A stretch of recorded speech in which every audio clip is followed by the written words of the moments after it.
خیلی خوب باشه.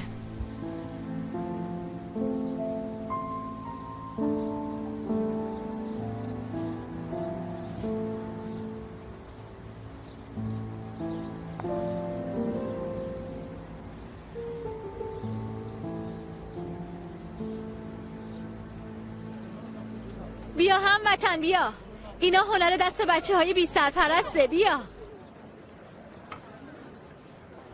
بفرما خواهر، اینا مدل‌های جدیدمونه، میتونین امتحان کنین. اینم اینه.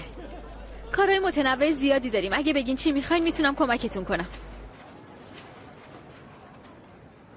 ببینی مرواریدم هست. من ازت پول خواستم ها؟ مادرت اومد خوابگاه سرم داد زد. من فقط خواستم کمکت کنم. میخواستم اون آدم دست از سرت بردارم. تو دخالت نکن. من از تو کمک نمیخوام.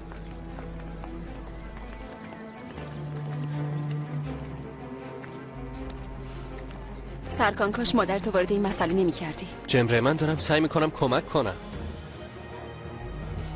آدم وقتی فقیر میشه بیشتر حساس و زود رنج میشه. منم همینطوری شدم، میدونستی؟ مثل بیماری مصری سرایت میکنه. عجیبه. راستی تولدت مبارک. یادت بود؟ تو فیسبوک دیدم. آها، از اونجا فهمیدی. من از روزی که خانواده‌مو از دست دادم دیگه ازش استفاده نمی‌کنم. چون طاقت دیدن عکسای خانوادگی دوستای قدیمیمو ندارم. بیاین گردنبند داریم، بیاین. بفرمایید خاله جون. سرکان خانوادگی من چجوری بودن؟ نفهمیدم چی؟ چجوری میخندیدن؟ چجوری صحبت میکردن؟ میدونی اصلا یادم نمیاد. تو ذهنم فقط یه عکس مونده. اون لحظه ای که بدن بیجون مامان و بابام رو زمین غرق خون افتاده بودن. گاهی شبا وقتی سرم رو بالش میذارم سعی میکنم لحظه های خوبی که با پدر و مادرم داشتم و به یاد بیارم، ولی نمیشه. فکر میکنم دیگه هیچ وقت نمیتونم خوشبخت باشم. سرکان،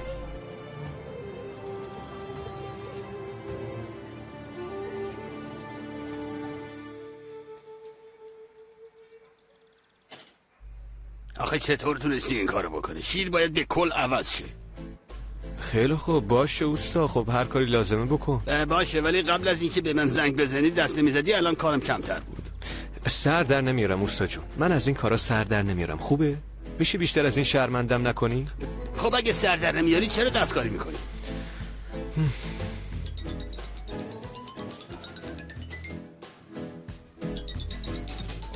الو، چی شد؟ شیر آب درست شد؟ اگه نتونستی زنگ بزن استاکار بیاد. آره درست کردم، مشکلی نیست. واسه یه شیر آب آدم زنگ میزنه لوله کش. ممنون. خواهش میکنم.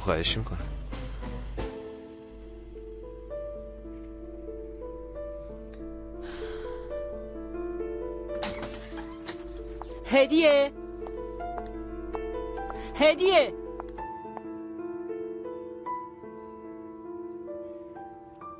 منتظر چی هستی؟ تلفن.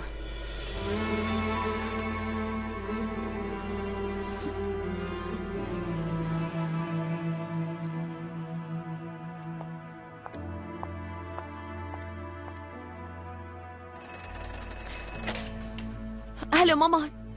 ایلول نیست؟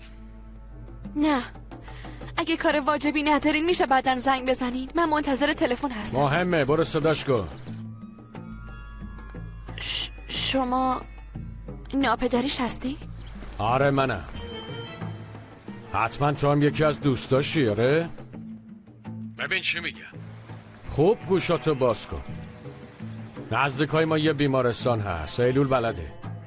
تو ساختمون پشتی منتظرشم. ایلول باید امانتیای منو برداره بیاد. میدونی چی دارم میگم دیگه؟ آره؟ چرا ساکت شدی؟ زبونتو مشت خورده؟ میشنوم. باید امانتی رو برداره و بیاد. دقیقاً یه ساعت دیگه. من اونجا منتظرم. وگرنه همتون رو بدبخت میکنم. فهمیدی چی گفتم؟ خیلی خوب دیگه قطع کن.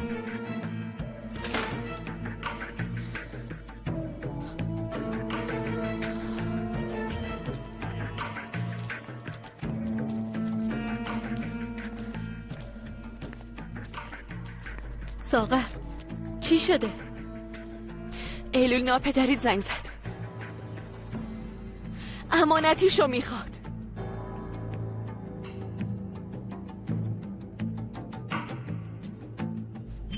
بیاین بریم تو اتاق صحبت میکنیم. بوده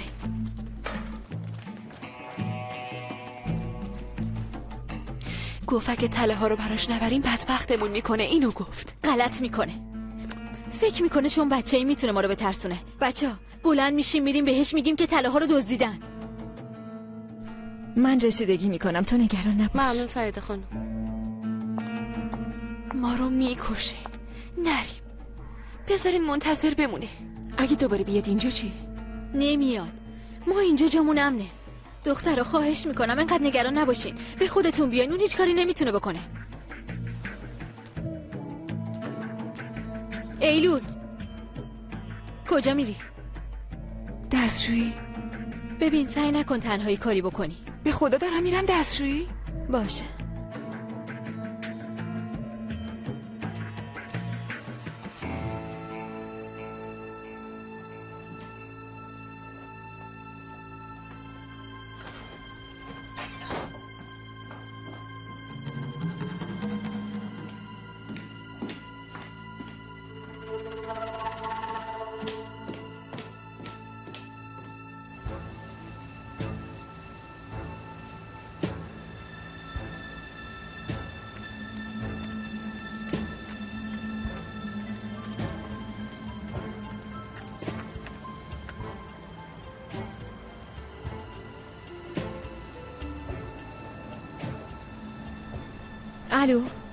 الو توپراک، میتونی همین الان بیای؟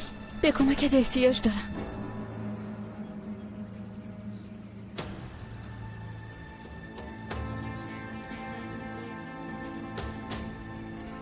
ایلول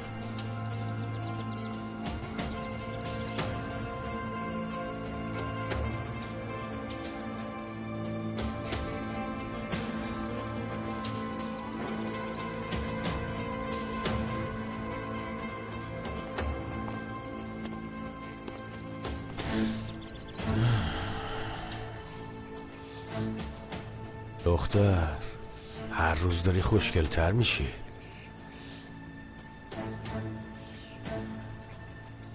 بیا عمو کمال میخواد بغلت کنه.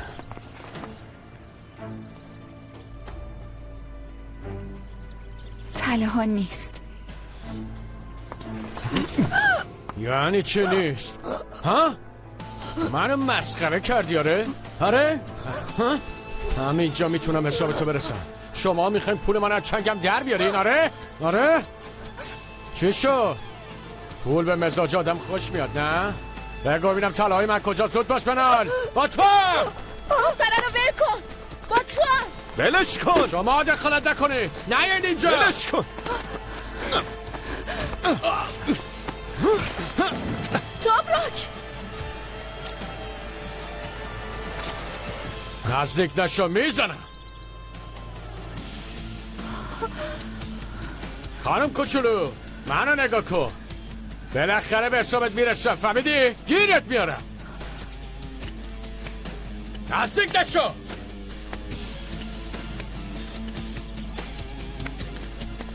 توپراک